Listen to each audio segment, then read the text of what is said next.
ഈശോമിശിഹായ്ക്ക് സ്തുതിയായിരിക്കട്ടെ. പുറപ്പാടിൻ്റെ പുസ്തകം 17-ാം അധ്യായം. പാറയിൽ നിന്ന് ജലം. ഇസ്രായേൽ സമൂഹം മുഴുവൻ സീൻ മരുഭൂമിയിൽ നിന്ന് പുറപ്പെട്ട് കർത്താവിൻ്റെ നിർദ്ദേശമനുസരിച്ച് പടിപടിയായി യാത്ര ചെയ്ത് റഫീദീമിൽ എത്തി പാളയമടിച്ചു. അവിടെ അവർക്ക് കുടിക്കാൻ വെള്ളമുണ്ടായിരുന്നില്ല. ജനം മോശയെ കുറ്റപ്പെടുത്തിക്കൊണ്ട്, ഞങ്ങൾക്ക് കുടിക്കാൻ വെള്ളം തരിക എന്ന് പറഞ്ഞു. മോശ അവരോട് പറഞ്ഞു, നിങ്ങൾ എന്തിനെന്നെ കുറ്റപ്പെടുത്തുന്നു? എന്തിന് കർത്താവിനെ പരീക്ഷിക്കുന്നു? ദാഹിച്ചു വലഞ്ഞ ജനം മോശയ്ക്കെതിരെ ആവലാതിപ്പെട്ടു ചോദിച്ചു, നീ എന്തിനാണ് ഞങ്ങളെ ഈജിപ്തിൽ നിന്ന് പുറത്തേക്ക് കൊണ്ടുവന്നത്? ഞങ്ങളും കുട്ടികളും കന്നുകാലികളും ദാഹിച്ച് ചാകട്ടെ എന്ന് കരുതിയാണോ? മോശ കർത്താവിനോട് നിലവിളിച്ചു പറഞ്ഞു, ഈ ജനത്തോട് ഞാൻ എന്താണ് ചെയ്യുക? ഏറെ താമസിയാതെ അവർ എന്നെ കല്ലെറിയും.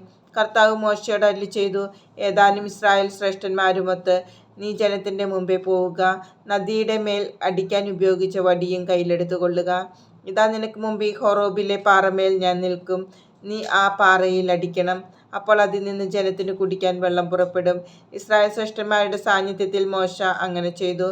ഇസ്രായേൽക്കാർ അവിടെ വച്ച് കലഹിച്ചതിനാലും കർത്താവ് ഞങ്ങളുടെ ഇടയിൽ ഉണ്ടോ ഇല്ലയോ എന്ന് ചോദിച്ചുകൊണ്ട് കർത്താവിനെ പരീക്ഷിച്ചതിനാലും മോശ ആ സ്ഥലത്തിന് മാസ എന്നും മെറീബ എന്നും പേരിട്ടു. അമലേക്യരുമായി യുദ്ധം. അമലേക്യർ റഫീദീമിൽ വന്ന് ഇസ്രായേൽക്കാരെ ആക്രമിച്ചു.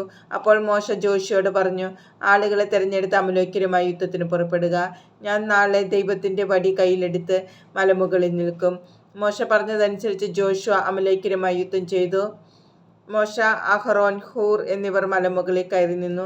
മോശ കരങ്ങൾ ഉയർത്തിപ്പിടിച്ചിരുന്നപ്പോഴെല്ലാം ഇസ്രായേൽ വിജയിച്ചു കൊണ്ടിരുന്നു. കരങ്ങൾ താഴ്ത്തിയപ്പോൾ അമലേക്യർക്കായിരുന്നു വിജയം. മോശയുടെ കൈകൾ കുഴഞ്ഞു. അപ്പോൾ അവർ ഒരു കല്ല് നീക്കിയിട്ട് കൊടുത്തു. മോശ അതിന്മേലിരുന്നു. അഹ്റോനും ഹൂറും അവൻ്റെ കൈകൾ ഉയർത്തിപ്പിടിച്ചുകൊണ്ട് ഇരുവശങ്ങളിലും നിന്നു. സൂര്യാസ്തമയം വരെ അവൻ്റെ കൈകൾ ഉയർന്നു തന്നെ നിന്നു. മോശ അമലേക്കിനെയും അവൻ്റെ ആളുകളെയും വാളുകൊണ്ട് അരിഞ്ഞു വീഴ്ത്തി. കർത്താവ് മോശയോട് അരുളിച്ചെയ്തു, ഇതിൻ്റെ ഓർമ്മ നിലനിർത്താനായി നീ ഇത് ഒരു പുസ്തകത്തിൽ എഴുതി ജോഷുവയെ വായിച്ചു കേൾപ്പിക്കുക. ആകാശത്തിൻ കീഴിൽ നിന്ന് അമലേക്കിൻ്റെ സ്മരണ ഞാൻ നിശേഷം മായിച്ചു കളയും. മോശ അവിടെ ഒരു ബലിപീഠം നിർമ്മിച്ച് അതിന് യാഹ്വേ നിസ്സി എന്ന് പേര് നൽകി. എന്തെന്നാൽ അവൻ പറഞ്ഞു, കർത്താവിൻ്റെ പതാക കയ്യിലെടുക്കുവിൻ.